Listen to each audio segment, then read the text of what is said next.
vapaa-elämää ollaan viettämässä taas jäällä ja vade on tavoitekalana ja pilkillä ollaan. Ja täkykala ehdottomasti syöttinä. Siinä ollaan, no niin, sieltä iski. Eli tosiaan pieni tärppi oli aikaisemmin ja uutta matokoukkuja, videokäyntiä ja välittömästi iski uudestaan. Sieltä nousee, noin, matikka on jäällä. Sen verran säälittävän pieni oli sitten loppujen lopuksi, että eihän siinä auta muu kuin irrottaa koukut mahdollisimman hellästi ja pistää sitten kaverit takaisin kasvamaan. Sen verran venkeä kaveri tai matikka kuitenkin on, että eihän se tietysti ihan yksinkertaisesti sinne avantoon enää takaisin mene, mutta lopulta löytää tiensä kotiin. Eli tosiaan ollaan matikkapilkillä keskellä päivää, mikä aika monelle niin kuin vähemmän harrastettu laji, mutta hyvin toimii. Eli täkykala ja jikipää, tässä tapauksessa tämmöinen vertikaali kautta pilkkiin tarkoitettu jikipää. Ja siinä on sitten lisäkoukkuna laitettu pienen vaijeripätkän päähän kolmihaarakoukku.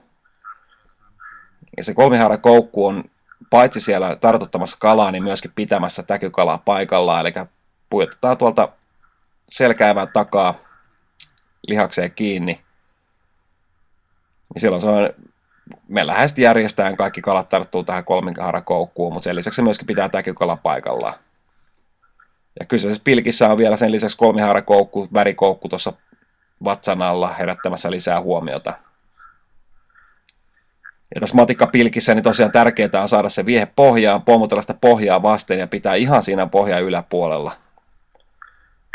Mutta ihan vastaava tekniikka toimii kyllä tosi niin hauelle kuin kuhallekin, eli tässäkin näin varsinkin kun päivällä madetta pilkitään, niin hyvinkin on mahdollista, että iskee hauki tai kuhakin.